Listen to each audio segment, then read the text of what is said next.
more for This Jane's videos, and I am back with another Spirit Halloween 2020 sneak peek video, and this one is on Angeline.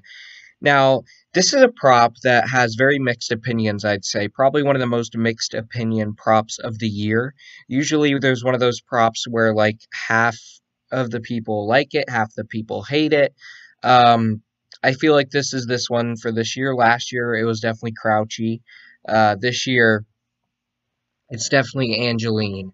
I've seen a lot of hate for her, and it honestly surprised me because she seems like one that would get a lot of interest because typically the creepy little kid props, like I've said in the past, they're not my personal taste. I'm not a big fan of the creepy little kid props, but typically those are some of the best sellers and some of the props that most people like.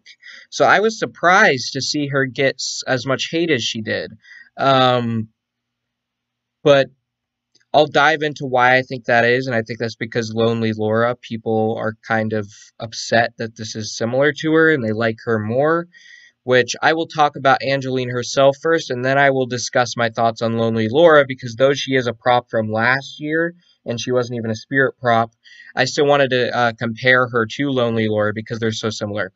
But anyways, Angeline here, she retails for $169.99, which, first, that's my main issue with her, is her price.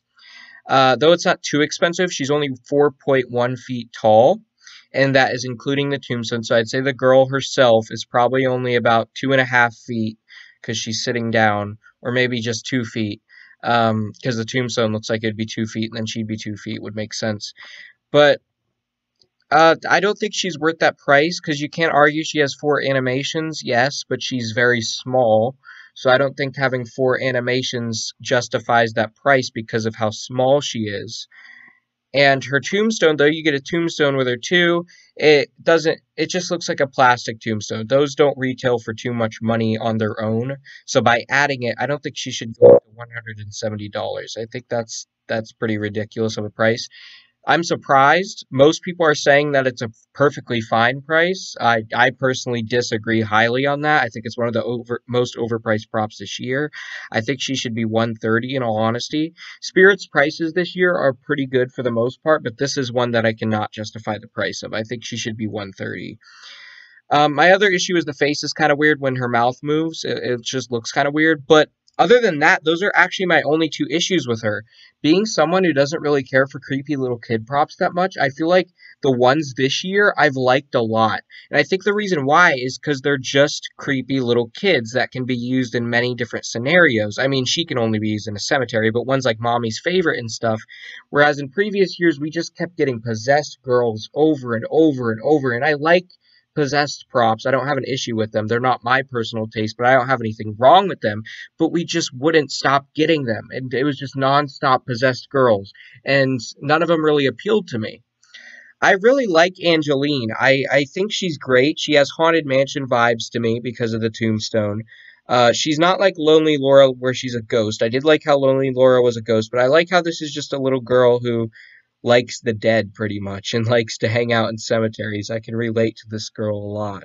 So I really like her design. I like her pink dress. I like her teddy bear that she's holding. It's missing one eye. I don't know if you noticed that. Her bow in her hair.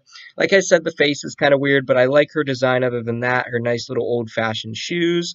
I love the leg kicking on her. That's the exact same thing Lonely Laura did, but it's a lot more fluent on Angeline, I must say. Also, Angeline moves her mouth, which is something Lonely Laura did not do, and Angeline turns her head to look at you right before she speaks, which I think adds a lot of character to her that I like a lot. I also really like the tombstone on here a lot more than Lonely Laura's. Lonely Laura's was super generic. It just said Bloody Mary on it. I think that was really cheesy. Whereas this one's it says, mourn with us those who rest, or something macabre on there, eternal rest something. But I really like it. I love the tombstone. It looks a lot better. It looks a lot more realistic than Laura's. And the prop overall, I think, is much better. I was not a fan of Lonely Laura at all.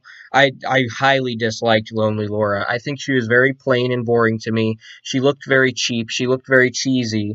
and she just didn't have that much to her. She was just very plain and she was very generic. Whereas Angeline here has a bunch of character. Her leg kicking is spot on. Her head turn is great. The mouth movement's an issue, but I'm glad that she has mouth movement at least. And her tombstone isn't cheesy and stupid. So I really, really like Angeline. I think she's a major improvement on Lonely Laura. A lot of people say she's a disgrace to Lonely Laura. I highly disagree. I believe Lonely Laura is a disgrace to this type of prop, and Angeline took it and did it right. Now, will I be purchasing her? I don't know. I would like to, but like I said, she's rather expensive for what she is, and she's not a priority, but she's still on my wish list because I really do like her and I would really like to pick her up. Let me know what you think of Angeline in the comments below. I'd love to hear it from you because I know she's got very mixed opinions, so I'd love to hear your thoughts. I hope you all enjoyed this sneak peek video. Keep howling at the moon, my werewolves.